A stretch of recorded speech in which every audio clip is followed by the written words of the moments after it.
If you want me to sit up, I can, but I won't do it. No, that's fine. Do relax ho. Baki sada kaam. Watch him all she needs. ਆ ਮੁੰਡੇ ਹੈਗੇ ਆ ਕਰ ਦੂਗੇ ਮਾਰ ਖਾਂਦੇ ਦੀਆਂ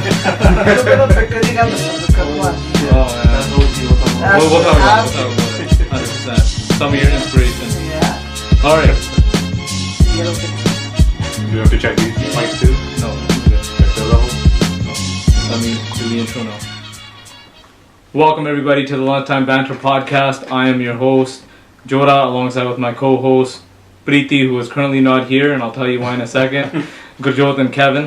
So Preeti is unable to make it to this podcast because Well, he was here. he was here. He had to leave.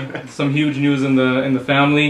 Shout out to Sandy and Sunny. They just on their beautiful baby girl that was just delivered. So he is headed that way, and we've got a huge surprise today. We've got a guest in, the one, the only Arjan Singh Bhullar. UFC fighter, Olympian in freestyle wrestling. Commonwealth Games gold medalist. So thank you for joining us. Thank you, thank you. Can they see me right now? Yep. What up? Good to be here. So give us a little bit of a insight on kind of how you got into sports, where your start was, and we'll kind of go from there. Start was Richmond, BC. Born and raised, still there. Sports, obviously wrestling has been there since day one with the family and the history there. Caught at the house, much like Mr. Cooner's family. You can speak to a lot of that. Going out, driving up to Williams Lake for matches and all around BC and the Desi Medley. And I've actually seen my dad wrestle first and then wrestling myself and just, training in the kata and people coming through and kind of becomes a part of your DNA when you grow up with that type of environment. From there it was, it's really a way of life, everything revolved around gym time, training, competition from then. And to see people prepare at a high level was obviously special. So you don't have to learn it as much, it's already, you grow up with it in you. So, and then from there, different sports as I grew up. And then in grade 9, I wanted to wrestle my first provincials. I was never forced to wrestle, that type of thing. My dad wanted me to be a pro athlete. Go play some football, basketball, go make millions, that type of thing. Yeah. That type of thing. My dad wanted me to wrestle. Okay. More than anyone. So in grade 9, I was like, you know what, I want to wrestle BCs. But I was also on the basketball team, and we went to provincials. I was the MVP out there. And you couldn't wrestle. You couldn't do provincials and 2 different sports in the same season. That was a rule. So because I already used up my basketball that year, they didn't let me go for wrestling. And then I always loved going against the system. So I was like, okay, fuck basketball then. I'm gonna wrestle next year. Oh, okay. And so I wrestled my first provincials in grade 10, and then I stuck with the sport, and I was like, I'm gonna do this. I like winning. But you had been wrestling well before that, though. Yeah, I did for sure. There's no more.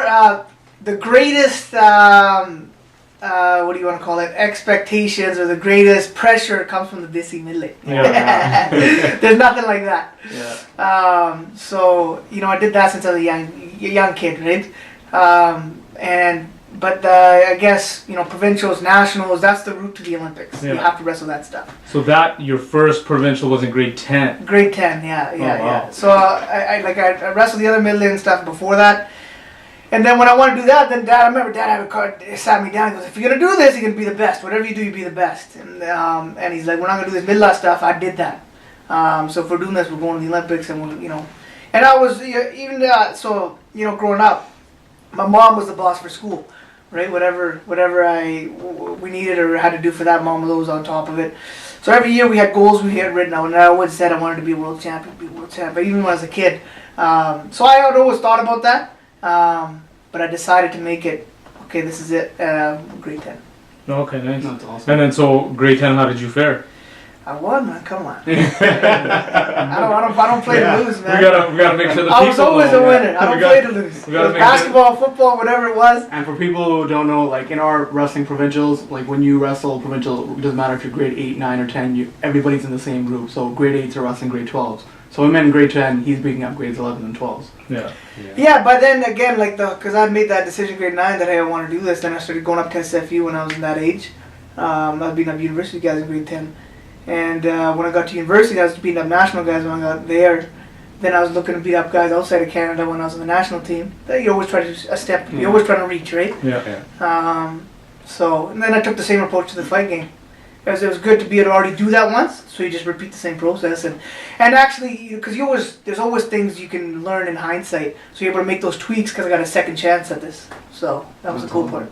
So who was your biggest inspiration, kind of, or biggest kind of push growing up? My biggest push was myself. Obviously you have the support, and when you're down, they're there, and when you're up, they make sure you come down, that type of thing.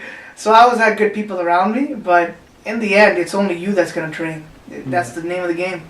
It's no team around you, and so when people aren't looking is when the work has got to get put in. Everyone else goes back to their day jobs and whatever else. I will say that any, certain losses, even people in my family, I could, if they were here, they could talk to you about my dad didn't eat for days after, and and things like that. That stuff happens, man. That's real life stuff. So everybody took if there was a loss or if there was something, everybody you wear it. Yeah, everybody 100%. wore it. I can tell you every single loss I've had. Absolutely. But you need that because you hang on to it because that's fuel when no one's looking. You got to train. I was at national this year for wrestling, and I was telling one of the wrestlers, and I learned this from Arjan himself. I forget. I don't know if it was your mom or you were telling me. Basically, after a loss, it was like after you lose, don't let anybody come to you and tell you, oh, that's okay, or whatever, that's okay. Just kind of let it go, and don't let anybody come over and touch you or anything. It was get away and just kind of be in that loss and just feel like shit basically, and let it fuel you. Yes, absolutely. Don't accept that loss. Be that's not okay. There's a process you have to go through. The first thing your parents are gonna say, your people that care for you, it's okay. That's what it's not okay. It's not. If it was okay, then everyone would be a loser. It'd be okay being a loser. You compete to be a winner. At least that's where I came from. So you have to be to feel that. Otherwise, it's okay to be average. It's okay to do. If you want to be the best, it has to be something special inside you that drives you. I've been doing this. I'm 32 now. I've been doing this since I was a kid, man. Generation before me, I started with them. I outlasted them. My generation, younger kids, some have quit the sport. After me. So it's got to be something special that fuels. And stuff like that was always. It has to hurt. It has to hurt. Otherwise, you're not going to put yourself through anything. Because to put yourself to get ready to compete, it has to hurt then. Yeah. If everything's comfortable, then you know what I mean. Everyone would be a champion. Yeah. You have to go through that. It has to be hard. So so I'd have a process. I would do that. You know what? I know although they would say it's okay, it's not okay, and I didn't understand that when I was younger, but I did that anyways. And when I got older, I could put my finger on what I did. This is why you do it. When you're younger, you just do as you're told. Yeah, it makes sense. Okay, you do this because your parents told you or whatever. A coach tells you. But when you get older, you actually understand it and more belief in it. And I had to do that recently for my MMA stuff. You have to go through that. And then when you do that, then you write it down. You let and then once the whole process is done, then you throw it away. Then it's okay, because now it's time to get to work. Yeah. Then it's okay. Learn from it. You learn from it. You let it motivate you, and you kind of put it. And again, like I said. The way I am, I don't throw it away out of my body. I just lock it away somewhere else. When I need that fuel, I go to it because, like I said, every loss, I remember every loss. That's what drives you. So earlier you had said that you would write down goals and kind of what you wanted to do. Is that when did you start with that, and what does that kind of process look like for you? Is that like a yearly thing that you do, or how do you kind of plan out what you want to do? Yeah, that's the beauty of life. Whenever I talk to kids and stuff, you can literally create and map out your own life. I did that when I got into MMA. I did that when I wrestled. I pictured myself walking out with with Team Canada's flag with a pug on when I was a young kid, and exactly that happened.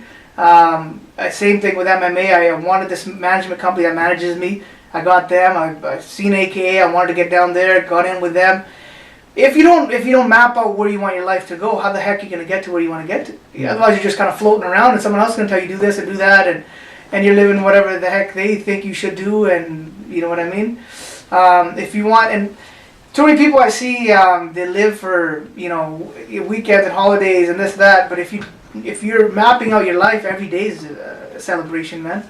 And life's too precious. I've lost too many people close to me to take life for granted. Every day you should be able to do something that you want to do, that has a purpose for you to wake up and to get to work for something.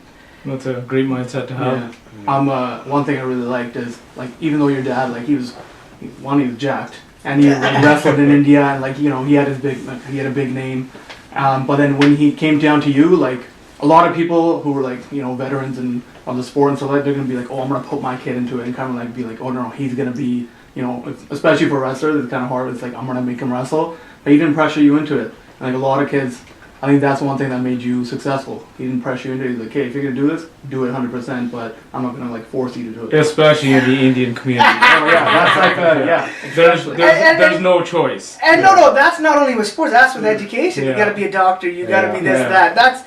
But what I think, and it helped because Dad went through that himself, right? So it helped in that matter. Even if parents nowadays, after they do that to their kids, they don't become a doctor and they burn out, or they get off doing stuff that they're not okay with. If you ask them again if they would redo it, all they want is what's best for the kid. Yeah. That's all they want, and they don't realize that hey, it's a good thing to want it. End of the day, the kid's got to want it as well, and then do the work. Yeah. So I was real grateful for that. If he had done that, I probably would have quit, because many times through the journey, I was like, man, I want to be done with this. It's not the easiest thing to do every day, Especially a lot of people, like, the parents try to be their kid's coach, and then the kid just ends up, he doesn't have a father, he doesn't have a coach, it's something in the middle, and they just end up like kind of hating and resenting. I had that, and when I was in high school, grade 11, grade 12, we used to butt heads at that point. It's the age to butt heads. Yeah. And there was that whole dad and coach, and when is this okay, when's that okay? And my mom did a great job of actually setting that separation, and kind of refereeing us when we got too into it and this and that. Was your mom like educated and stuff like what kind of education? Yeah, I'll go into the history. Ask me whatever. I'll because I assume you guys know some stuff, right? No, yeah, because I've had a lot of conversations with her, and she's really smart. Deep, man. She's a deep woman. Yeah, absolutely.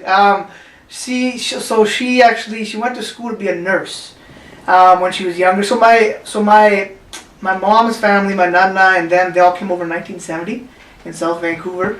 My Baba came here in 1959 by himself. And actually, my dad's nana, so my Baba's father-in-law, came here in 1906, and he called him. And then my dad and the rest of the family came over in 1971. So my mom came 70, my dad 71, and they lived blocks apart in South Vancouver. So we knew our families for a long time. And actually, my bibi was pregnant with my dad when they came over, so he didn't meet when my Baba left, so he didn't meet his dad till he was 12 years old, till he came here. Oh wow. Yeah. So and his dad was Jake's dad. My Thaya raised him. Yeah. So that's why they have a really special connection in that regard. So he came here and people ask him back home like, you know who his dad is, man. He never met him. So that's the hardships of our community. I had a lot of stories out there from our community, right? Yeah. So they came over then. My Baba, so he came over in 59, worked in a sawmill, just under 9th Street Bridge there. Was actually out in Port Alberni before that a little bit, but a lot of hardships. He bought a house for $8,000 then, out in South Van. Got a car, then called the rest of the family over. And our families were really close. And my oldest style got married in my mom guy's house. That's how close we were. Wow. And all the siblings went to same schools, same high school, same elementary, So everyone knew everyone. And then so Dad, high school dropout, got kicked out of 2-3 different schools. Classic. And my mother got names, so I don't need the school stuff, right? He was the youngest, so all my Thai worked, and they go, you do this, don't want anything, and then you don't worry about no bills, no nothing, just train. My Baba wanted him to be a pilot. That was his dream. Wow. Go be a pilot. So, and my Baba was the most humble guy. No one could have even known he was my dad's dad. When he was competing and stuff, he never went, where the crowds were. They always stayed in the back and just kind of watched them and left. Very humble guy. And he was actually allergic to sawdust, but so he got carried out of the sawmill many times, asthma attacks and that type of stuff. And he almost died a couple of times. And our family, he used to tell us this. Our family wasn't in Vancouver yet. He's like, but I had no other work. What can I do?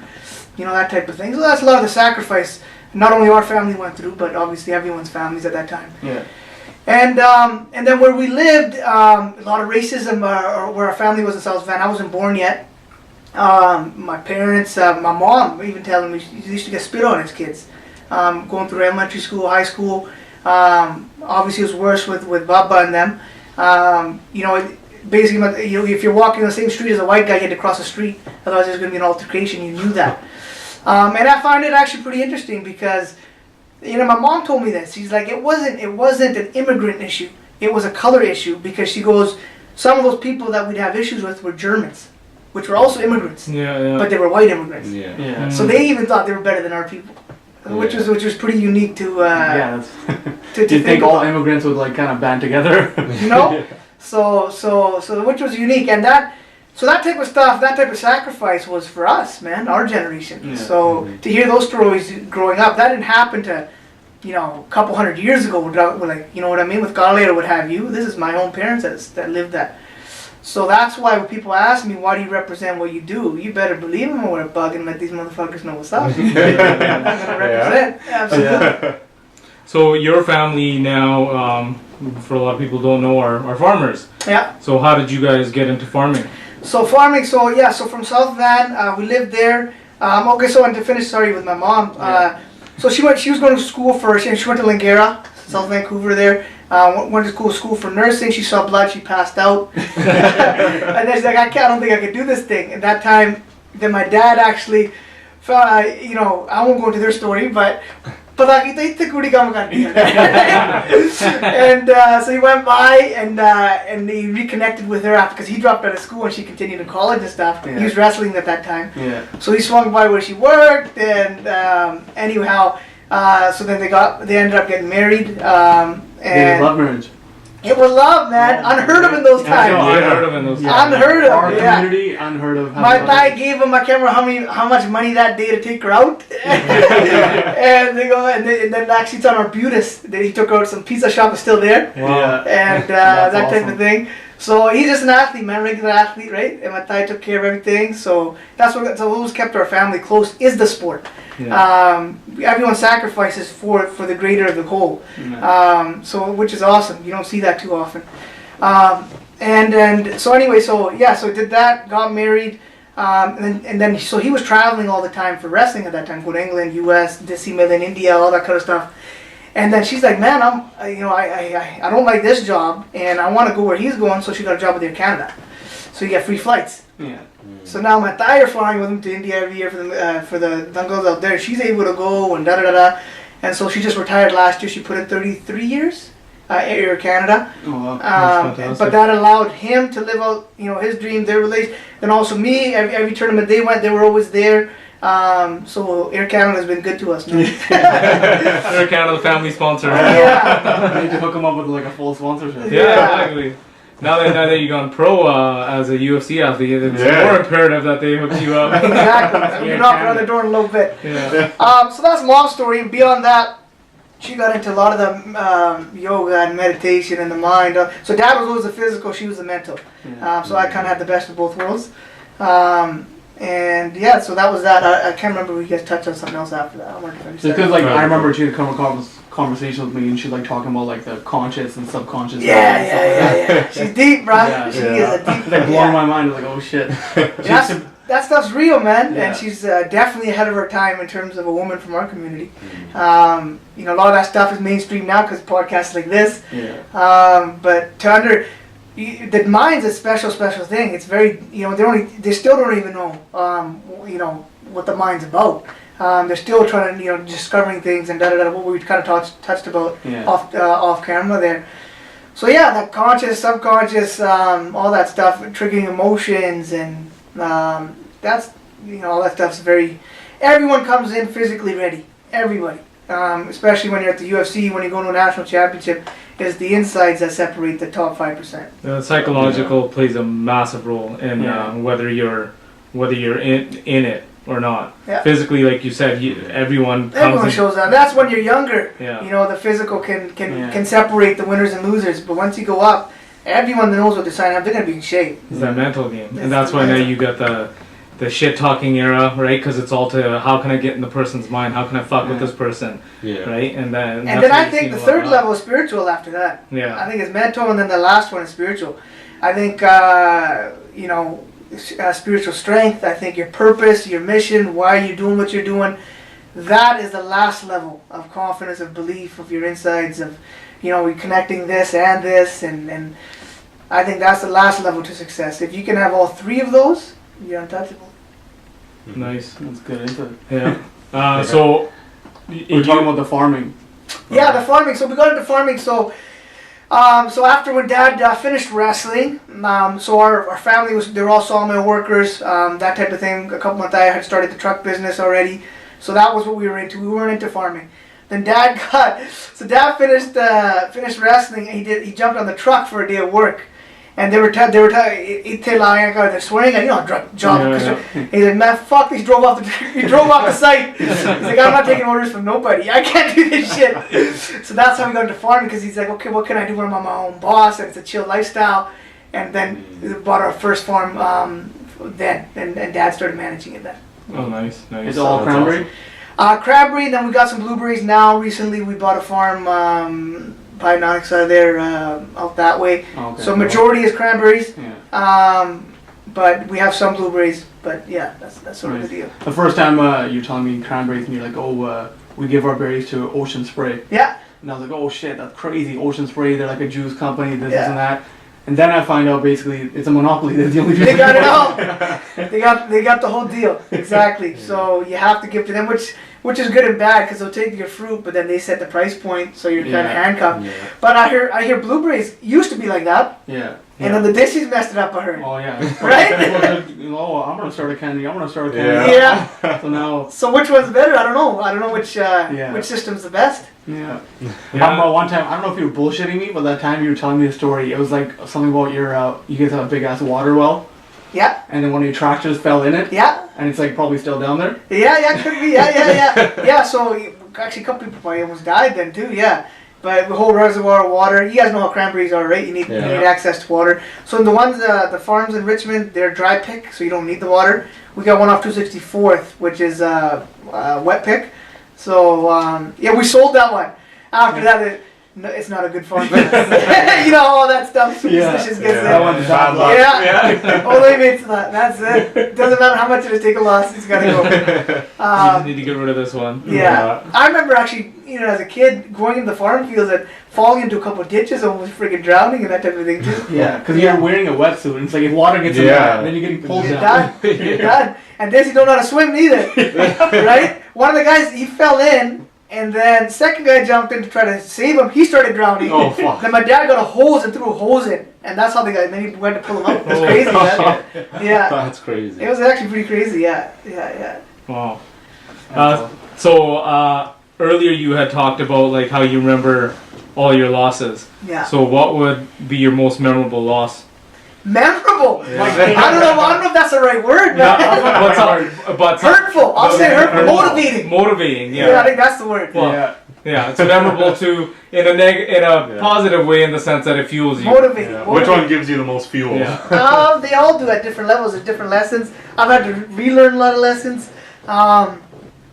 I also remember the wins too, if you guys want to talk about Yeah. We'll talk about the fuel first. The losses I only got a few. The wins we talk all day, right? No, the losses there are, a few stand out. People always talk about Commonwealth Games. I lost the year before to the same guy in Vancouver. Oh. That one hurt. Yeah. Because on my own turf, Cooner was there, I'm sure. Fransman? Yeah. Hargowin at that time. Yeah, Hargowin. So, big tournament, all our community was out there, and that one hurt. That one hurt a lot. And I had to learn that lesson, that same one, it had to hurt, and it hurt the whole family, that one did. But I knew the Commonwealth Games were next year in Delhi, So talk about motivation for the next year of training. I dropped out of school after that. I'm just doing this fucking university now. I'll come back and finish.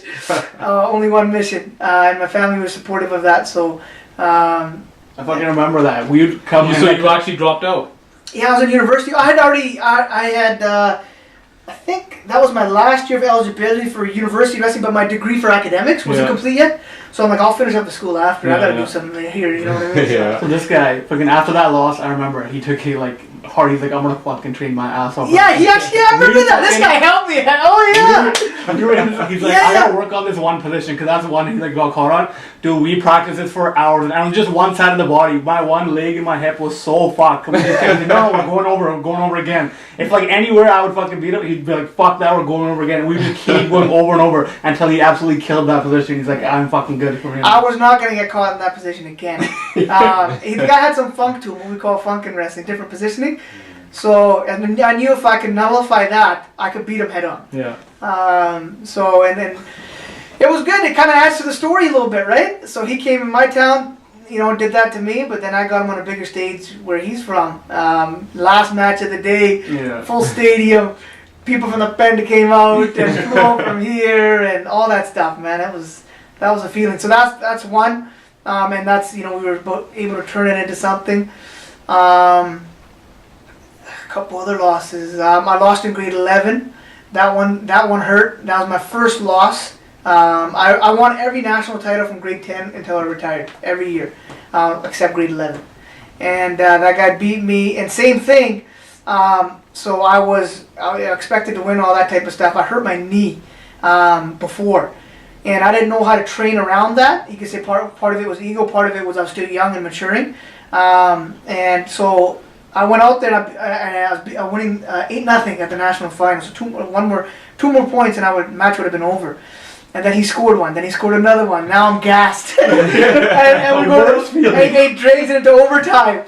And I almost had him, and then I ended up losing. But the lesson there was how to train around injuries and how to still, doesn't matter, you know, you find a way to challenge yourself and be on point even if you're supposed to win, which was the same lesson I had to learn in MMA for my recent, my one loss in MMA.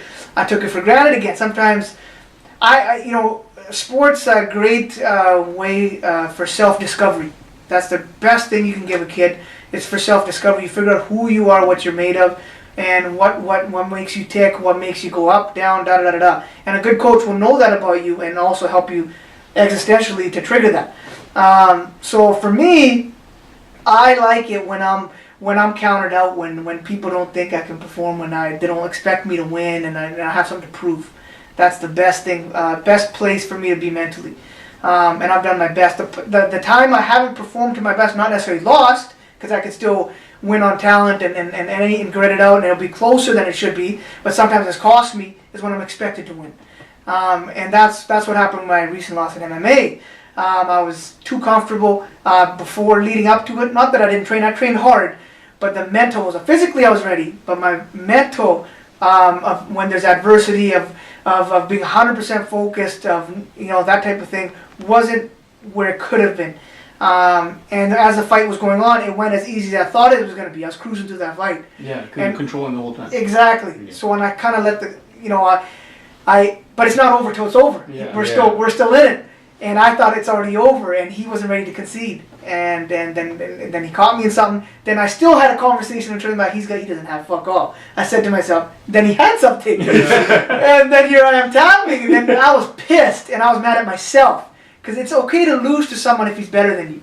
If he's the better man that day, that's fine, I can live with that. When I lose to someone and he wasn't the better man, that one hurts. And that's why that one hurt. That shouldn't have happened.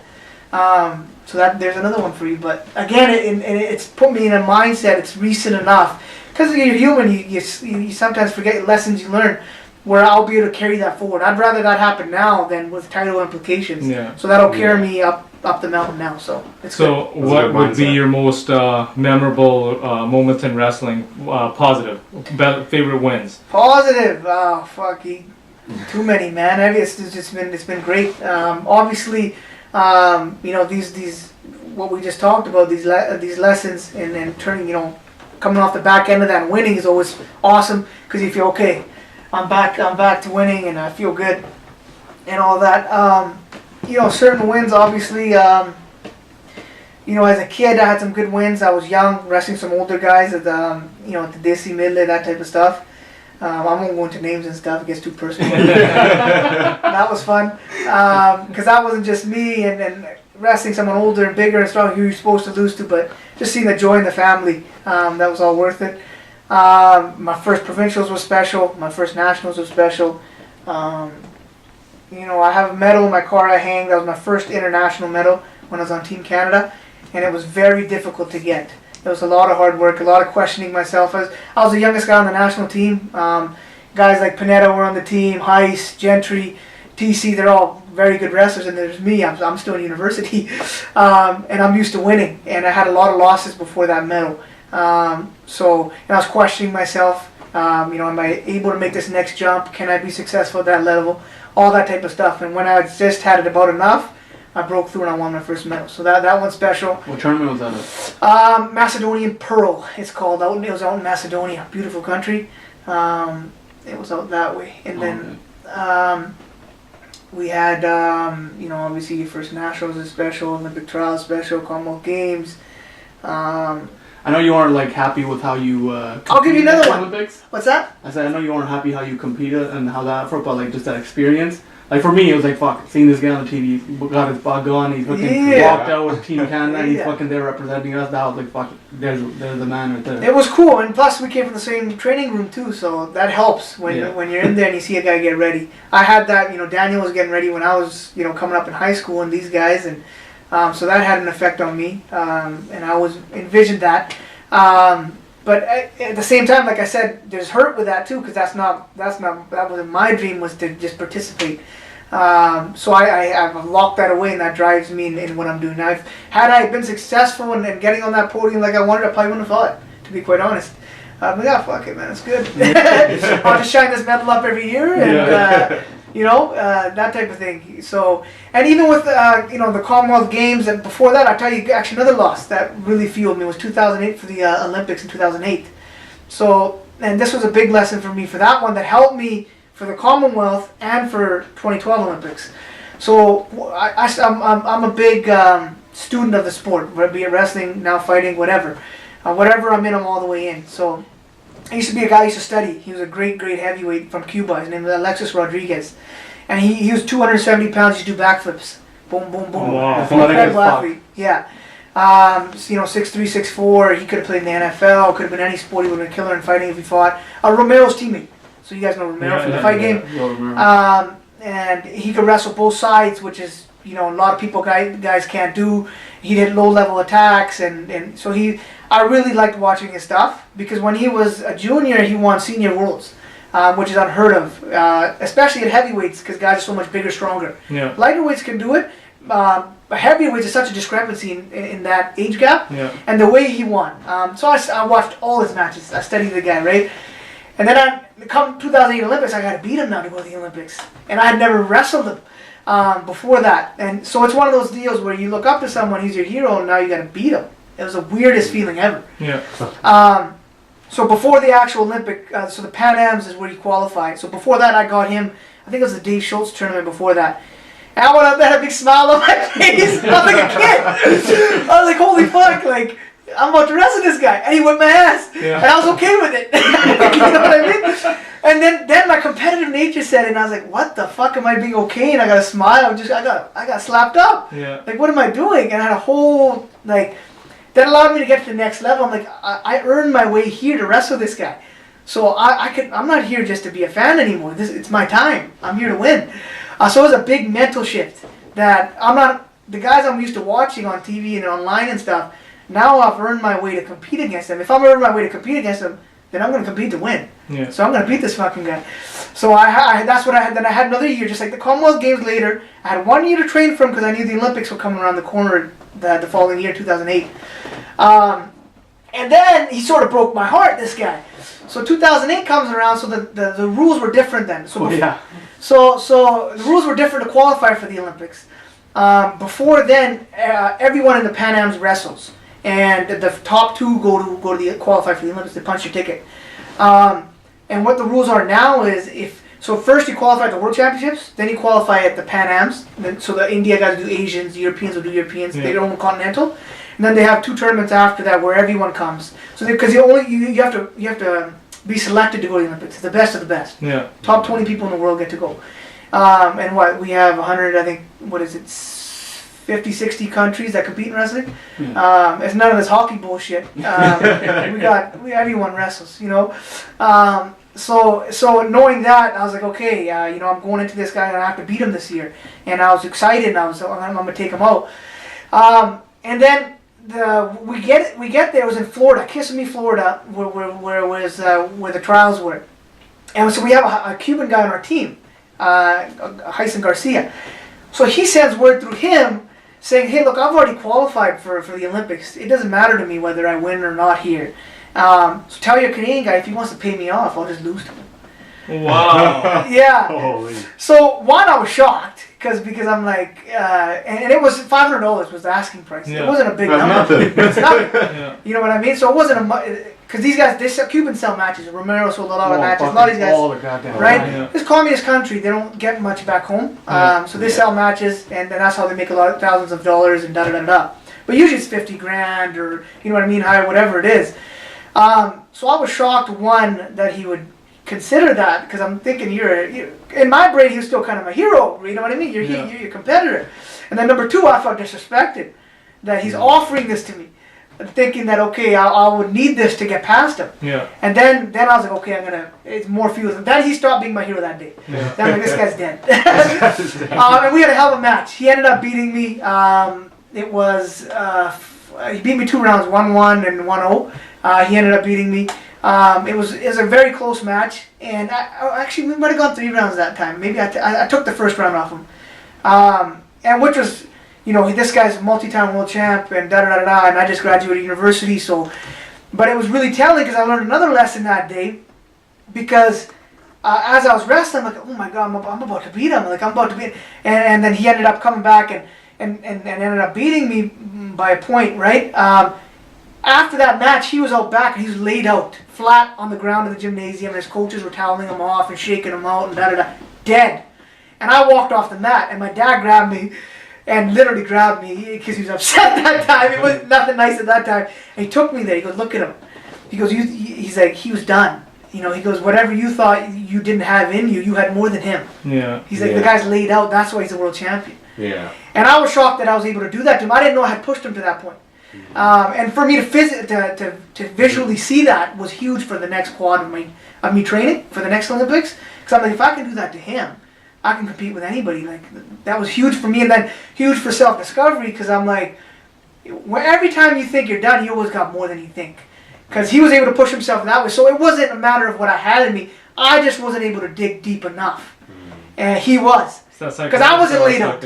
I wasn't laid out. If I was laid out, maybe he would have been in the morgue. Yeah. Who the fuck knows? You know what I mean? Yeah. But you only find out when you go there. Yeah. He was willing to go there, and I wasn't, and that's what drove me for the next 2, 3, 4 years.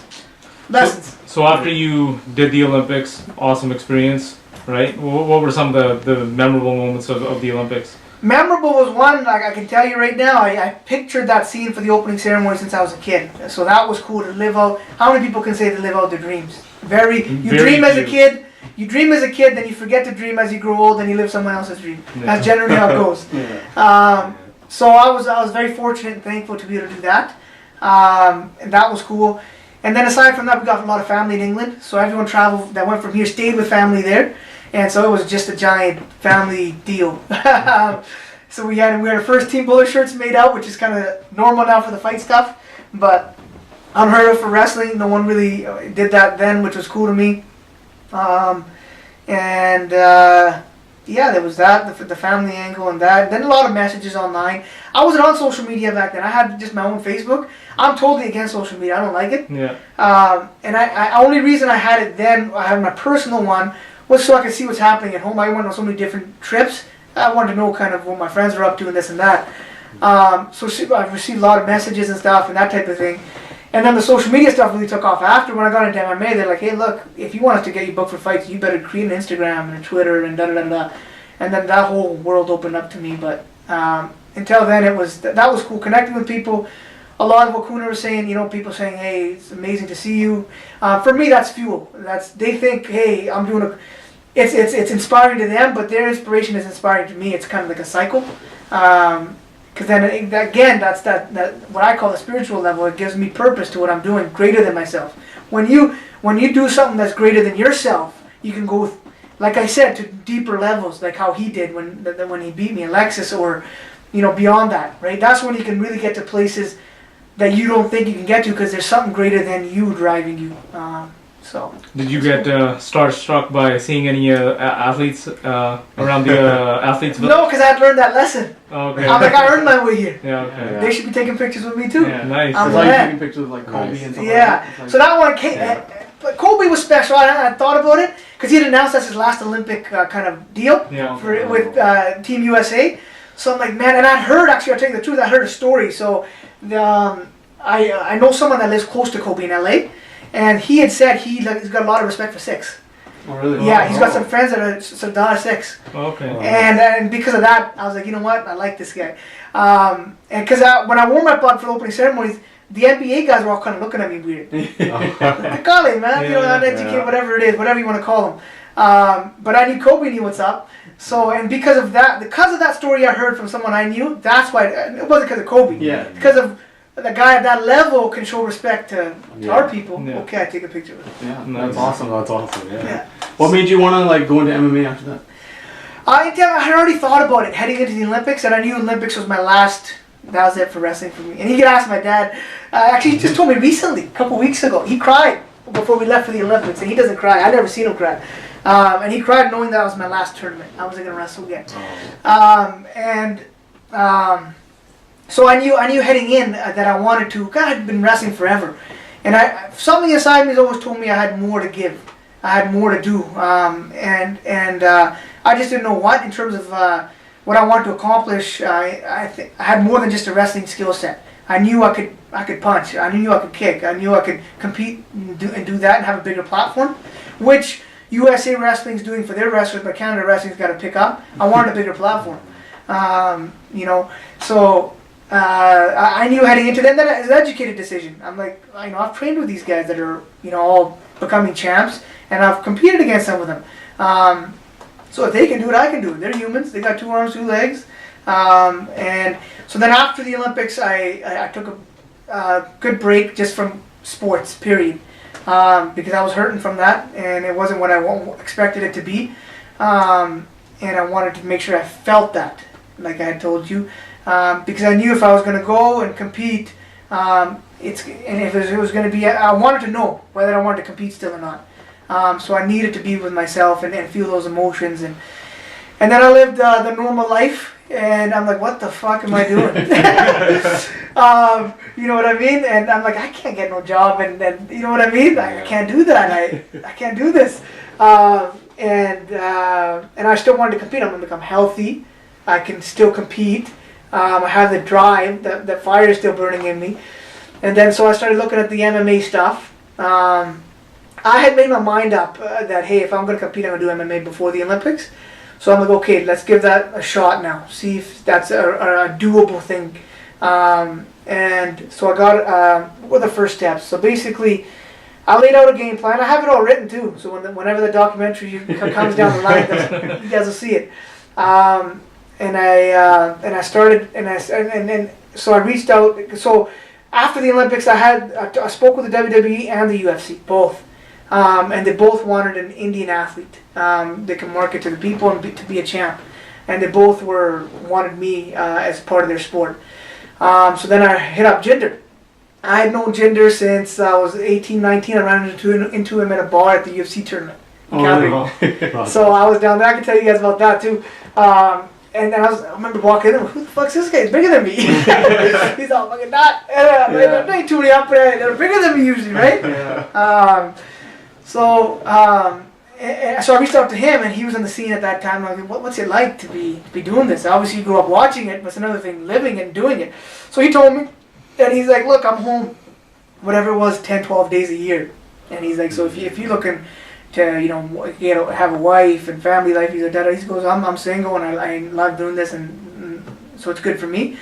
So I knew, I'm like, you know what, that's not my life. I can't do that. I'm a big time family guy. That's easy. I struggle with that with social media, is opening that side up of my life. I don't like, showing that. But anyhow, so I reached out to that. But I've always been a WWE fan. Oh, yeah. So, so I'm thinking, I'm like, okay, how about I go do this MMA shit, become a champ there, and then I could do, some WWE shows down the line. Because now you got, you're a big deal. Yeah. So that's always been in my mind, and we'll see how that plays out. Because if you want to compete, which I wanted to compete, you only have so many years to do that. Yeah. And you can do the WWE stuff down the line. And so then I jumped into the UFC conversation. And same thing, they're like, yeah, we want to go. They were going to do it. They were planning to do a tough show in India, and they'd signed a deal with Sony India at that time. And so I'm like, okay. So I did my research. Who signed that India deal? Da da da. So it's a company I'm currently managed by. So I made a target to get signed by them, because I'm like, they signed the deal for the UFC. UFC asked them, go represent us. Because they're a big talent agency. They're the biggest in the world. They represent David Beckham, Peyton Manning, friggin' Leo DiCaprio, and Arjan Bhullar. Where are they based out of? They got off Leo Solo, DiCaprio. but their headquarters is LA, Beverly Hills, Yeah. New York. They're all over London. Da da da da. So I'm like, I want to go with them because they know the insides of the highest levels of talent, right? So then I was like, okay, if I want to train, I got to see what do these guys do for training. I can wrestle, and I could train for that and do that. What the heck do these guys do? And so I can make an educated decision if I can do it. So I traveled out to TriStar in Montreal and went out that way. And we got family out that way. I stayed there for a week. And Robert Whitaker was sparring there. He cracked me real good. I didn't know what the fuck I was doing. I'm just diving looking for a double leg at that point. Hands low, trying to protect your leg. Yeah, I'm just here. And Dennis Kang was still fighting then. And actually Mancini got me in with them over at TriStar. Yeah. Shout out Boom Boom, that guy's my guy. And we went to India together for the Commonwealth Games. Nice. So he wrestled for Montreal and he fights now. So he got me hooked in for a trip out there. Gia was there, ran into him. David Zilberman came by the gym. It's like, what the fuck you doing here? Well, I'm gonna try out this MMA stuff. So I seen what they were doing. They didn't really have heavyweights. They had middleweights and lighter. So sparring wasn't going to be the best if I wanted to make that my home. And it was, a 5-hour trip, cold. It wasn't the best situation for training. Zahabi's a great coach. He's a great mind. But the training wasn't going to be the best. And the situation wasn't the best. The family I stayed with out there, they live like an hour away, so it's a drive and all that stuff. But it was good for me to see what they do.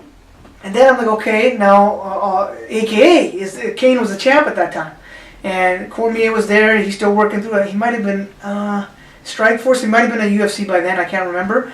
So then I hit up King Mo. I knew him personally from the wrestling stuff, and I was like, yo, I'm thinking of doing this MMA stuff. I wanted to come through and see what you guys do. He's like, come through. He opened the door for me to go to AKA. So I went down there. Then we got to look up family. Okay, who do we got in the area? I need my dal roti, man. I need a good place to stay. Desi Krak. Right, have to. Yeah. So I went down there, and then we had the family. Shout out the Sohal family. They actually helped put up the Gurdwara in San Jose. So if you guys are ever down there, they Beautiful take care of you. Gurdwara. So they take care of me when I'm there. They do all the middle and stuff too because of that. And so they're a sports family. The uncle's kids wrestled and played kabaddi. He wrestled, played kabaddi. I went to high school and then the state in San Jose. So that was a good fit. In terms of comfort, staying at their place, they made me feel like their kid and that type of thing. San Jose is a hub for our community, which is better than Montreal. So you can make further connections and network that way. Silicon Valley's down the street. Business-wise, you want to make connections. So all that stuff was in my head. Plus fantastic weather. California weather, right? Yeah. And then main thing, how is the training? Yeah. Before anything else, and that's the best training you can get, in my opinion. What AKA does, they bring in wrestlers and they make them kickboxers, and that's all you need. Forget about it. So they have a good formula. You have Kane, you have DC, and then everybody else. Basically, I seen what they do, and actually the first time I went down, now I just remembered, DC was fighting Jones, his first fight. So I went down there as his wrestling training partner. And so check this out. So this is how. So if you're at AKA, you can't train there unless you're part of the team. You have to be AKA or you're out, which I like, because either all these MMA guys jump gyms and there's no loyalty in this stuff. You come from wrestling, you're not jumping karate and this and that. Either you're in or you're out. So I like that. Once you jump a card out, Right? That's it. I feel like it's starting, but whatever. Yeah. So I'm on old school. You drop anchor there. That's it. Those are the stripes you're representing. Yeah. So we went there, and so I have to try out, and I didn't know that. So I don't even have hand wraps. I did a little bit of boxing out here before I went, like a few months. So Kane wraps my hands, and I'm just like, there's that whole. Fuck, I watched it, I'm like, okay, wait a minute, I'm here for a reason. I'm the fucking man. Fuck it. I'm not going to be starstruck and stuff, right? So they're rapping me, and coach is talking to me. He's like, so he's like, can you fight? And I'm like, I don't know, that's why I'm here. He's like, okay, we're going to find out. You're going in the cage with DC. And I'm like, what? And my dad's there. And I'm like, I can't get pissed in front of my dad. And this is for regular sparring, not wrestling. No, full-on sparring. Crazy. Wow. Full-on sparring. So I'm going in there thinking I'm going to watch them train, and I'm going to do some wrestling. Then I'll go back home and think, okay, I want to do MMA type deal. So they give me they wrap my hands, they throw gloves on me, and I'm going in the fucking cage with DC. So I had to do one round with DC, 1 5-minute round. Yeah. So we went in, and my heart's going da-da-da-da-da because it's different, right? So I go to what I know. First 15 seconds, I take him down. And no one shoots on him down, too much respect, right? Yeah. One thing, and two, you're not going to take him down every time. Yeah. But I just shot it, I high cross, lifted him right down, right? And then I'm hanging on for dear life.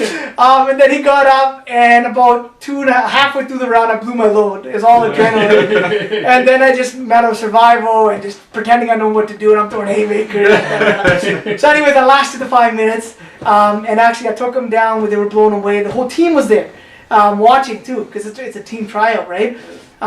Which was cool. And then I came out, and the coach was like, "You're on the team." And I'm like, "Okay, sounds good, man." Awesome. So right then it started like, if they see something in me, then obviously I can do this. Yeah. And then I made the team, help him get ready for Jones, that type of thing.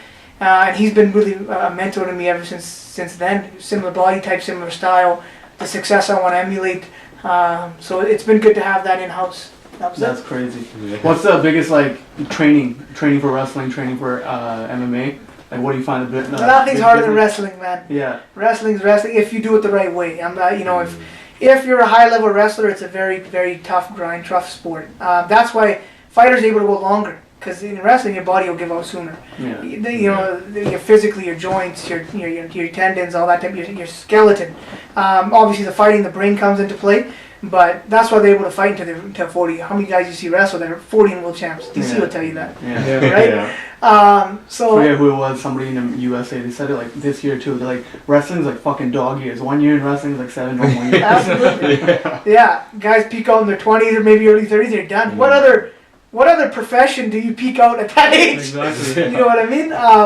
So definitely that, but MMA is not easy. Yeah, it is very tough. The only reason I'm able to do it is because of the wrestling training. And I'm not talking local wrestling training. I'm talking I was able to train at the highest level as well.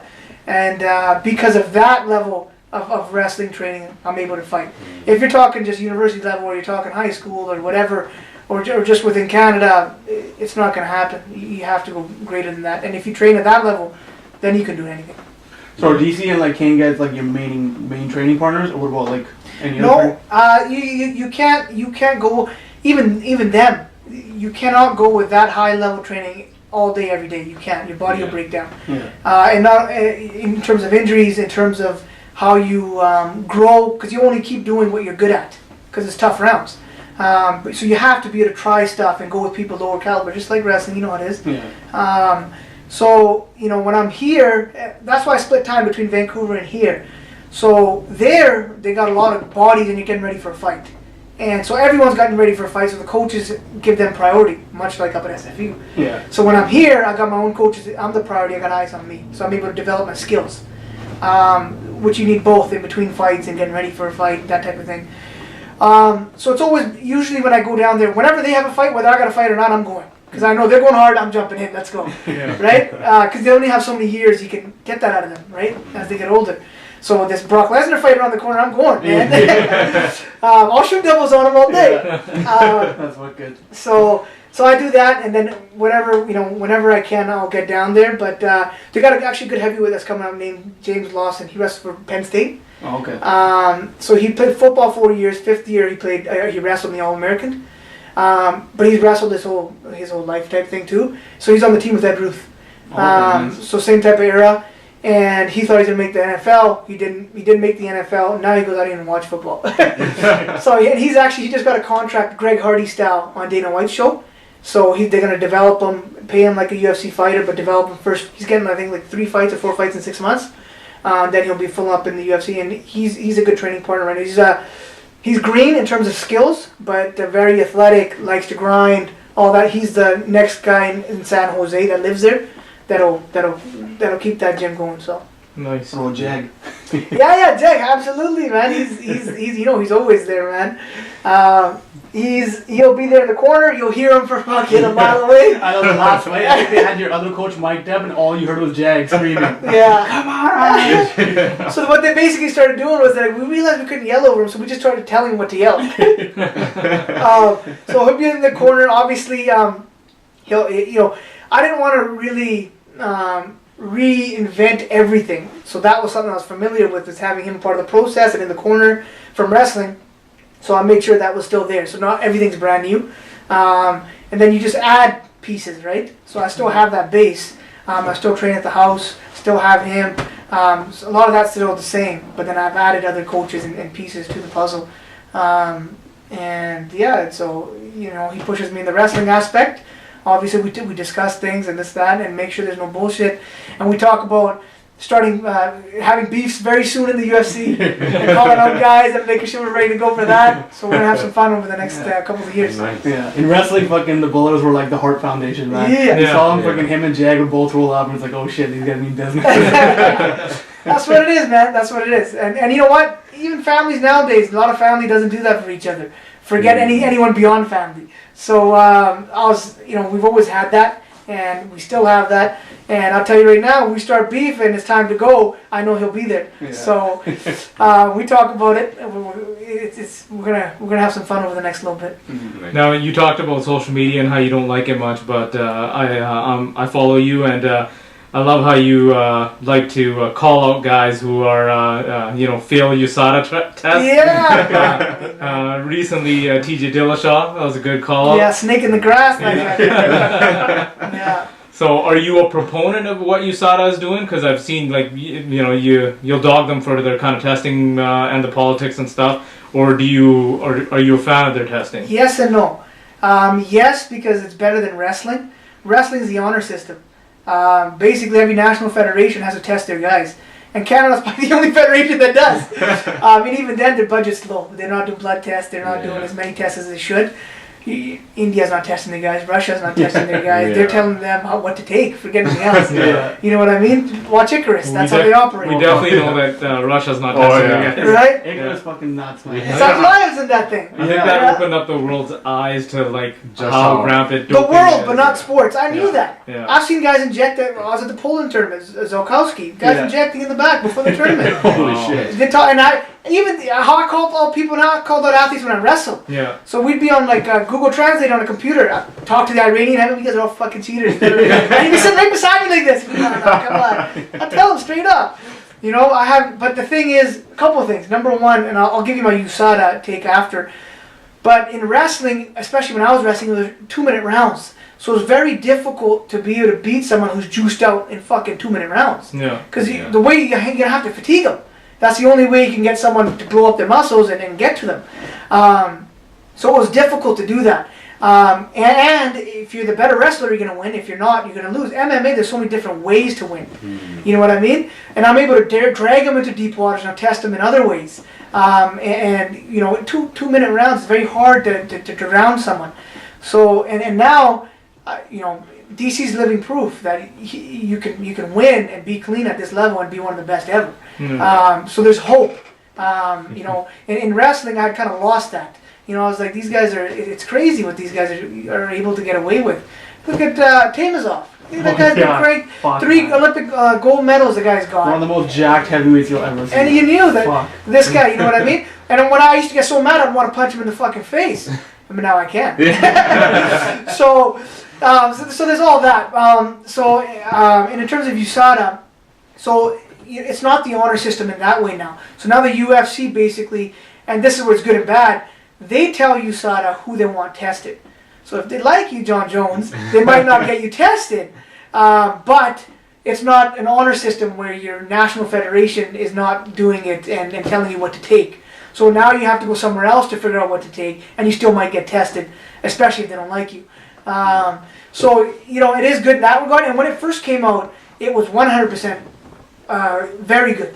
And now they're starting to lay off because it hurts the bottom line a little bit, right? Just like everything else. When a match gets cancelled right exactly. before. They'll change it to an event in LA just to make it happen. So that stuff happens. And now they're letting guys fight with picograms in them. You know what I mean? It's either you're dirty or you're not. Yeah, what the fuck does that mean? Yeah. You know what I mean? You don't know if he's microdosing. You don't know. Where did that picogram come? I don't have a picogram. Yeah. Give me a picogram. How the fuck did he get it? Obviously something's going on. Yeah. That's not in normal food. Yeah. You know, with his two brothers in the NFL, who knows what he's doing? Yeah. I know they like basically they don't keep it the Consistent. Same. Yeah, it's There's not no consistent. consistency. Fucking somebody gets this suspension. Oh, but if you snitch, we'll give you this. Yeah. And fucking. So what Chael Sonnen said, and which was cool, interesting, he goes, there's that snitch rule, and they used that potentially just to get Jones out. He maybe not even snitched. He didn't give anyone up. They just said, oh, he offered information. Just Who to- the fuck's gonna go find the information? Look Yeah. at it. What just kind of to- information? You know what Just I to mean? lower his Just sentence. to justify lowering. Oh, wow. They- Just use that because he's loophole. such a cash cow. Right? Yeah. Holy. So that's what Chael is alleging, and that opens up another whole thing. Maybe are they that corrupt? They could be, but then this TJ thing gave me a little bit. Actually, it didn't, because he's represented by WME, which owns the UFC now. Yeah. TJ Dillashaw, Yeah. which is a conflict of interest. So I was thinking, you know, when they found out he tested positive, I'm like, they're giving him a light sentence because that's their own guy. They represent him. You know what I mean? That's what I was thinking. But then they gave him a 2-year ban. So I was like, okay. But then the only thing is, they couldn't give him anything lighter because EPO is only injectable. Oh. You can't get it in a supplement. Yeah. So there's no loophole they can point at or defense. Yeah. So I don't know. It's all this bullshit, man. I don't The know. interesting thing is, Cejudo said that, it's perfect for him.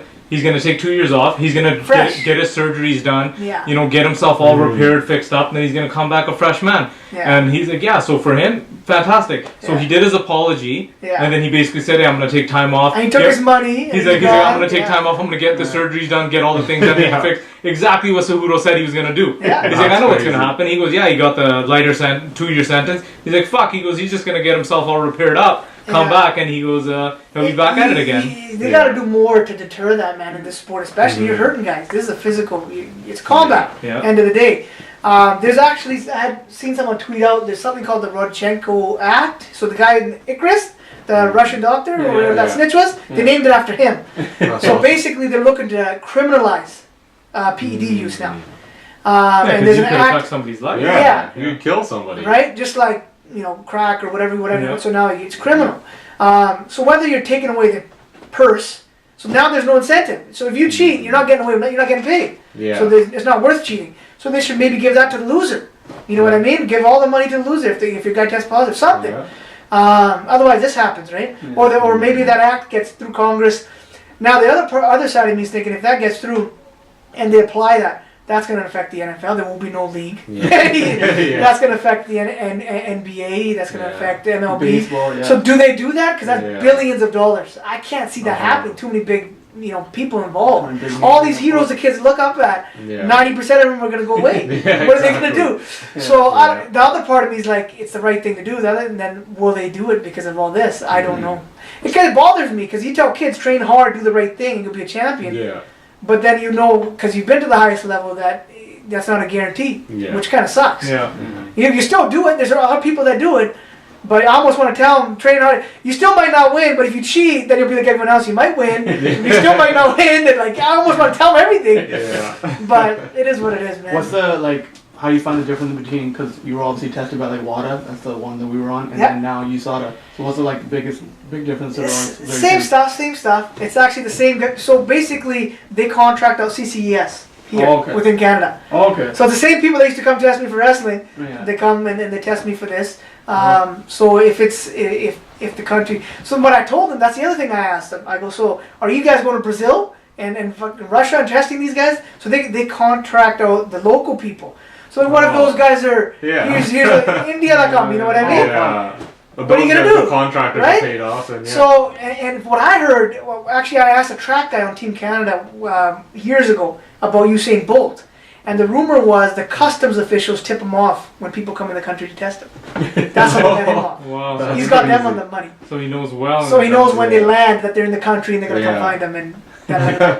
So if you got those type of mechanisms in place, it's very easy. You're in Russia. You go to Khabib in Dagestan, and Yeah. actually I shouldn't say he's AKA, but I'm just hypothetical. I'm not saying he's dirty, but say they're going to test him. These Russians are crazy, you know what I mean? And okay, this is his piss. You know what I mean? His piss is his piss. You know Yeah. what are you gonna do? Yeah, exactly. So there's always all these loopholes. yeah. And actually, even in Icarus, they admit that they can't. The testers can't catch them. They're ahead. Because Yeah. how are you going to invent a test to catch someone if the drug isn't already created? Yeah. You need the drug to use yeah, first. yeah. Exactly. That's just common sense. The Yeah. science is ahead. So they're always behind. Yeah, Yeah. they're always behind. Yeah. Don't they like keep the piss now though? Say again? Don't They keep- do, yeah. and which I like. They keep it for 8-year cycle. I think it's 8 or 10. I can't remember. The team is off. Like Yeah, he tested positive. But the thing again, so the heavyweight we're talking about for wrestling, who won 3 Olympic gold medals. They got him like 6 years later because they Yeah. tested before they get rid of it. Yeah. So if they do that, but now he's made all his money, Yeah. everyone Yeah, he beats I know. gone. Done. So what's the Yeah. downside? Yeah. You know what I mean? And then all he released a statement. It's a conspiracy against Russia. Yeah. Get the fuck out of here. You know what I mean? Yeah. So all that kind of sucks. So maybe criminalizing it's the better thing. Maybe any money you ever win goes to your other guy then or something. Yeah. Yeah. The shame, I guess, can always be there, but some people have no Some shame. people What do you yeah, do? they don't, don't some give a don't give a shit. That's Yeah, it. exactly. I wouldn't be to look at somebody and tell them I'm clean Yeah. and just like I could have paid off that guy to make the 08 Olympic team, but I couldn't Yeah. come back and give interviews saying it was a tough match. Yeah. And I won. That's not me. And it's only $500. Yeah. You know what I mean? Yeah.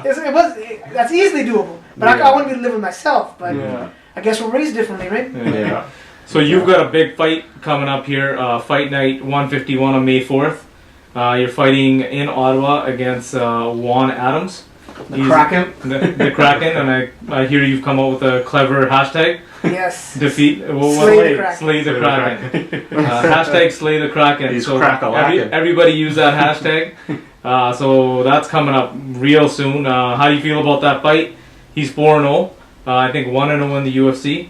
Right? I don't know. How are you going? I know he's had 5 fights, 5 finishes. Yeah. Big dude. He cuts weight, all that stuff, and obviously we got his habits and what he does skill wise. But my study of him is this: he's big, he cuts weight, all that, and he's got power. But every heavyweight does. That's not special in this Yeah. weight class. So what I bring to the table is unique. For what he brings to the table is just like every other competitor. I have to respect that, obviously. There's little room for error, but aside from that, what I bring to the table is unique. My movement, my explosiveness, my cardio, aside from the physical, my mental, my insides. He wrestled NCAA Div 1 as well, but he never All-American, didn't go national tournament, all that type of stuff. And I've watched a lot of his stuff. He's insecure. He's not confident of himself. Which I believe is he's his goals right now. Well, number one, he's a TV character. He made it to Dana White's show. Okay. That's not a merit based way to make it in. You're a character. They like you for TV. That's what he is. Okay. Number two, his weight blows up a lot between fights. He's always why they named the Kraken. His favorite drink was a bottle called the Kraken. It's called Kraken liquor or whatever, and he's always talking about partying, and that's why he likes getting paid. And I'm beyond all that. So if those are your motivations, you're not going to beat someone like me. I'm a professional. I've been doing this a way of life for me, training, competing, and getting ready for that. So if you're busy partying, I'm in the gym. If you're busy, DMing chicks, I'm DMing my trainer. So it's a different approach for me. It means a lot more to me than him. Watch his wrestling matches. He hasn't wrestled someone of my caliber. Watch his fights. He hasn't fought someone of my caliber. when he's the hammer and going forward, he likes it just like every other bully of his size. But he fatigues when you make him scramble, when you make him work, when you back him up, which is what I like doing. And so that's going to be the deciding factor. It's just he doesn't have the confidence. He's insecure because his preparation isn't on par. You can't have confidence to compete if your preparation isn't on point. And mine is, and that's why I'm confident. And that's it. He's going to get it. We're looking forward to that one for sure. Oh yeah. So, what's your entrance music going to be? You know what? It's the same old, man. I'm sticking with it. Chakadoge. That's Right? number one hype song. Oh, Number one hype song. Yeah. Nothing else to it. Yeah. You don't need to say anything else. And this time it'll be televised, so the whole world's gonna get to Sick. hear it. Yeah. So that's gonna be fantastic. Yeah. So do you have to go through any? Do you have to get any sort of signed off for like them releasing? I'm in here. Get any Releasing that. You know what? He messaged me after my first fight. How does that So I work? guess a bunch of people sent him the video of me walking out or Yeah. whatever, Yeah. and da da da. Say, oh, thanks for using the song, da da da. So down the line, maybe we'll get him walking out with me or something one day Oh, too, or yeah. do Yeah, it live. awesome. Maybe the next event's in Vancouver, Rogers Arena, by the way. Oh, nice. Yeah. So So you've already got that lined up. pretty much they haven't announced a date. Yeah. There's a tentative date, Yeah. and I might be calling someone out after this fight on the mic Yeah. for that event. Nice. But I got to take care of business first, so I'm Yeah. not thinking too far ahead. So that's the Is that next the step. last fight on your contract? Yeah, so they wanted to re-sign me before this. I talked to my management. We decided not to. Decided to fight first and have more leverage as a free agent. Yeah. Cut down on yourself. Yeah. So, So yeah. complete all 4 fights and then And then- And then, renegotiate. so this is my Okay. fourth one. And then we'll see what's up. But yeah. So we're gonna go out there to Ottawa, 6 days away. I leave Tuesday morning. It's at the Senators Arena, Canadian Tire Center, where the Senators play. Yeah. I'll be out there and take care of business. Excellent. Nice. At the nation's capital. Nation's Representing capital. Canada and Yeah. Yes, sir. Yes, sir. Absolutely. So That's wicked. it'll be good. Yeah. Do you have like a plan of like future opponents? Like obviously you said you want to call out somebody. We won't ask you exactly who, but like where do you see like who are people like you're like fuck I would really want to fight this for? Maybe even like fights like fantasy fights. You know what? I really want Jones one day. I want him. Yeah. Ever since I've been in MMA, he was the first person DC was getting ready for. So I've been in with that energy the whole time. And he's a cheater, and I want to fucking crack him, and that bothers me a lot. Yeah. And it'd be a big money fight, and I think I'd match up well with him. After talking to DC in terms of what it feels like to be in there with him, and just when I got into the sport, I talked to my coach, and it was, hey, if we're doing this, I assumed Jones is gonna be up to heavyweight by the time I come around. It was we're training, we're gonna beat Jones one day. That's the big fight because I knew it in terms of looking at his age that we're gonna be around same time. And obviously the added motivation with the AKA history, I'd love to exact that and get one for the good guys. Yeah. All of that. That one would be good. Actually, you know what? I forgot about this story. So check this. So before I got into the sport too, Team Canada had a thing in Toronto for all the Olympians. So I went out there, and UFC Toronto was happening. So we went out, and I ran into DC and Rashad Evans at the club. And I was like, what the hell, these guys here? And I told DC that, hey, I'm coming down. I want to do this fight stuff. He's like, yeah. And Rashad was talking to me. And him and actually DC started wrestling in the club. So I was like, because I got it going. So it was all 3 of us. And I'm like, so who would win out of you guys? And, and they started chirping. And they got serious. And then Rashad's like, remember that one sparring session I took you down? And So they started going back. And DC's like, man, that's sparring. Who talks about sparring? And then I remember that. I forgot about that story. That's fucking awesome. So I got him going. And then Rashad gave me his number. And he's like, come down to, I think he's at Black Zillions. Black Zillions. Yeah. And then I was trying to figure out, I'm like, hey, and I was just picking their brain at that time. I'm like, because I wrestle southpaw. And then, but I like to box, with my other foot in front. And I was asking Rashad at that time. I'm like, what should I do? I don't know what like, do I stick with the wrestling stance or what? Because this is the moneymaker, and I want to go from behind. And then he told me at that time it was the future. He goes, remember this. And he goes, the future is both stances.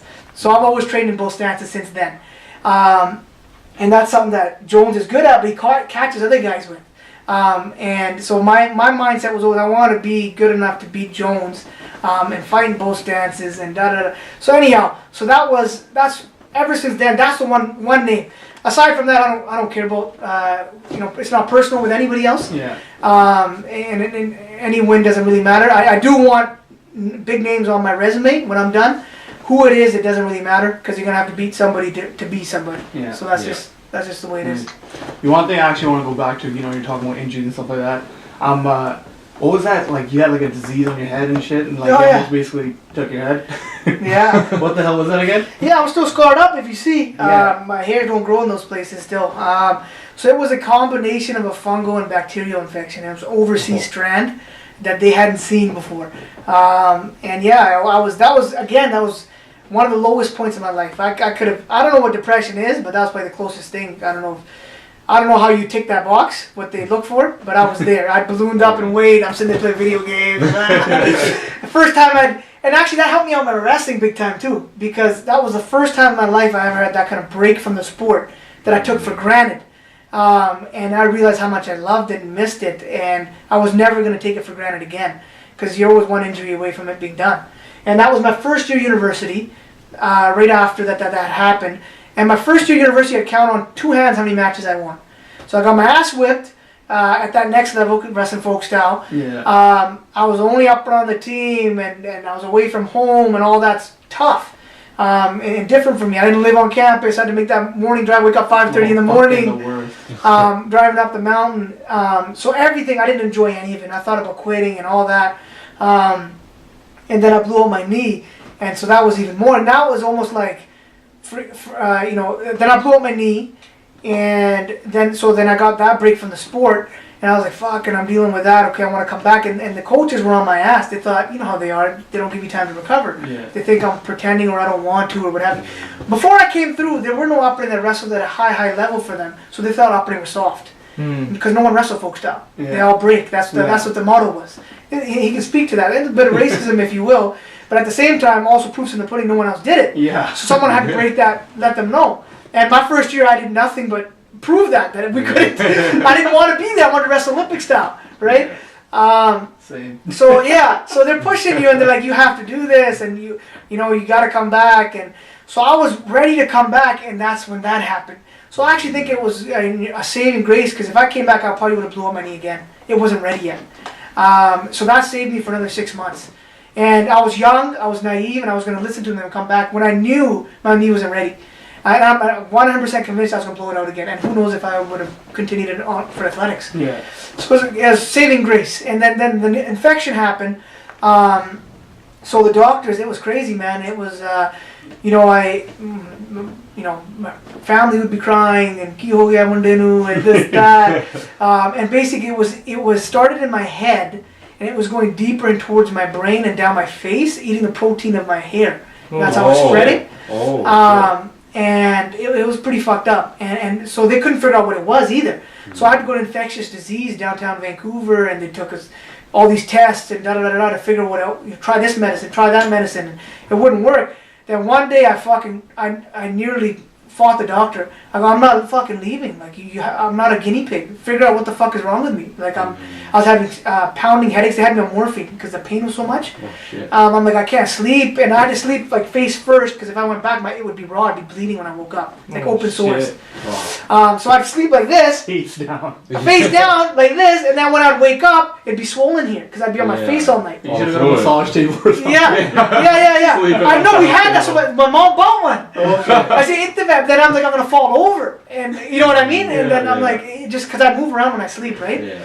And it just wouldn't work out. And then I'm at university then too, and then I took a exemption from classes, whatever it's called. When someone dies and you fill out a form. So I got withdrawal. Yeah, so I got a withdrawal from my classes. And then I'm on crutches going up to university, and I got this shit happening on my head. I'm wearing a hat everywhere, trying to grow my hair covered up. And then we find out down the road it's spreading more because I have the hair and I have to shave my head because it's eating the protein of the hair. And I still, my hair doesn't grow in certain places because of that still. So all this stuff, and then my baby took me to a mandar and a gotara and see this person and eat that. And my mom looked up all these herbal things, put gande on your head, and that kills it, and this, that. So we tried everything, brother. Give a cow and fucking food with your left hand. Yeah, all that shit happened. And then it turned from, hey, I missed the sport, to I don't want to die, man. You know, it got to that. Yeah. And because I was, you know, I was hobbling around because of my knee. I had this. I'm having morphine every day. So it was killing me, man, literally. And I'm coming from a healthy individual. I don't take fucking, even when I'm sick, I don't take pills. I just fight it off. You know, it's a pride thing for me. So now I'm taking all this heavy duty shit. It makes you feel different. Your chemical makeup, everything. Oh, yeah. You feel like shit, and you start eating like shit, and weight ballooned up, and all that kind of stuff. So then, you know, it was. Then they found out sort of what it was, and it was an overseas strand I'd contracted from wrestling somewhere. Probably they go, you know, because maybe an open sore. I'm sweating, the pores are open, and shit happens. You contract stuff. So they started giving me stuff. Then I was on Lamisil pills for like 6 months, aside from other stuff. So I had to go every 2 weeks to get my liver count and make sure it's not, you know, being processed okay in my body. And then I started rehabbing my knee even more and got it nice and strong. And then my mind started changing. I started eating right, started moving right, and then I'm like, okay, I'm gonna be okay. I'm gonna live. And now I'm starting to feel healthy. Okay, now when I come back and wrestle, everyone's dead. That I'm not taking this for granted anymore. And it was a mental switch. I was if anything, I was a worse wrestler because I went through all that physically, right? But that's why that tells you the limits of physicality. I was able to get in shape, but it was this that shifted it. Yeah. And those people I was losing to the year before, I was teching on the mat, and I made my mind up that it doesn't matter. I'm stepping on the mat, they're dead. And that was it, man. I made a run. Well, That's awesome. Yeah. Are you part of like kind of obviously you do stuff in the community for like, you know, our community and like for people like sports in general and stuff like that? I want to give like a shout out or talk to any about any of the stuff you're a part of. Yeah, I would have talked about UFE. That was about a year or two ago, but that's a sore spot. Yeah. So I won't touch on that, but hopefully that gets worked out. But I'm always trying to give back to everything I've been a part of. You know, when we came to this country, it was for a better future. I represented the Maple Leaf. I'm going to again in Ottawa, and I feel I'll give back to the country that way. Being a good citizen, representing our country overseas, domestically, all that stuff. When I wrestled Commonwealth Games, after I won, the year after, we built a gym in our bend, kind of gave back to the homeland out there. So it's, you know, all the nearby bends, all the kids come to train for free. We donated our land for a field in the back as well, but it attaches to the school. So they didn't have a field for the kids at the school. So now they got a field. They play kabaddi, soccer, that type of stuff. Our gym's there. So you give back there. Then when we're done with wrestling, I tried to figure out a way to give back. At first it was UFE. Now I'm trying to find out a different way. But you try to give back that way. Obviously, we've got our Arcada still running, and giving back to the kids that way. Everyone that we got 70 kids I think registered that come there, and they don't pay $1. Everyone's free. So give back in that way, and then doing the fight stuff. And when I'm done with that, I'll find a way to give back in that way. So everywhere you go, you try to make it a little bit better than when you got there. So it's easier for the next generation, and because someone did that for us to have our opportunity here in this country, in these communities, in the sport. So that's just our mindset as a family and me personally. That's good. Nice. So thank you for joining us. At the end of every podcast, we kind of like to do a thought of the day. Leave the listeners with something. Do you have anything you want to share? Like new athletes trying to get into sports, or you talked a lot about mindset. Anything you want to do? Thought of the day. What would, if somebody were looking at getting into MMA, what advice would you give them? Something that you now have probably learned after going through the trials and tribulations. I'll go beyond MMA. Anyone that's looking to be successful in life, whether that's MMA, wrestling, beyond sports, school, business, whatever, figure out what you want to do. Sports is great, at least for me. It allowed, again, like I said, self-discovery, right? To figure out what is it that you like and what is it that you don't like and how do you tick and da-da-da-da. So figure out what you want in life, I would say. Too many kids nowadays, because of social media bullshit, they're looking at what everyone else is doing and they want to be social media stars and this. I can't even wrap my head around that bullshit. What is that? That's not anything. Anyone can take a picture. Like, I don't do something, and accomplish something, leave a legacy. That's the stuff that excites me. And then other people will be doing posts about you. That's what you want. That's real success. You know, I told you guys the Vancouver show is coming. That's going to be another dream come true. I remember going there. I never went to go see many hockey games, and when the Grizzlies were here, basketball games. Dad never really took me. What he said was, he took me a couple times, and he lectured me. He's like, you want to be down there one day. You want people to come see you. Don't be here and come to see other people. You know, be something in life so people come see you. So when I fight in Vancouver, that'll be a full circle. People are going to come see me. That's what it's a different mindset. So same thing, man. Figure out what you want and something that you'll be excited to wake up for every day, because tomorrow's never promised. And something you can dedicate yourself to for years and years and find joy in. Life is short, and success is tough. So that's the only way to do it. Listen to your inner voice. Only you know what it is that you want. And the only way you can listen to your inner voice is if you quiet the outside. That's turn your phone off and turn the noise down from everybody else and actually go within yourself. All your answers you need are within yourself. And figure out how to do that and get your answers and then get to work. Fantastic. So any of your social media handles if people want to follow you? What I always say, and people say that, don't follow me, create your own life. Don't watch me live my life. You know what I mean? Live your own life. But you know what? Someone else turned my mindset to that, because I was having a difficulty getting on social media, and then I'm like, what the fuck? Like, why? Why? I feel it's egotistical. You know what I mean? Like, why am I doing that? Like, I don't get it. And then someone else talked to me. They go, look, think of it this way. You want people to be successful and be inspired from our community and beyond. I go, yes. They go, think of it this way. They might see something on your profile that triggers them, and let them go do that. Yeah. And I never considered it that way. So if you're gonna come see my stuff online, let it be that. Don't watch me live my life. Allow that to trigger you and live your own life. And my social media is Arjan Bhullar, Facebook, Arjan Singh Bhullar. Instagram is the one Arjan Singh Bhullar. Twitter is the one_ASB. Awesome. Nice. The legendary Arjan Singh Bhullar. Legend has it, he took his only first one, step. baby. The Legend one. has it, he took his first steps on the wrestling mat. It is true. That still stands. That'll be in the documentary too. Hashtag 1 billion strong, representing the Indian and the Canadian people. Yeah. I think you're the most successful Indian in MMA and wrestling. And wrestling. And Wrestling, wrestling, we got some India guys. Yeah, that's Like amazing. Sushil and shit. They're all up there. But Canadian born. Canadian born? Yeah, 100%. 100%. Appreciate it. And you know, I'm sure you're inspiring others to achieve that type of greatness and beyond. So thank you for that. I thank you guys for this platform.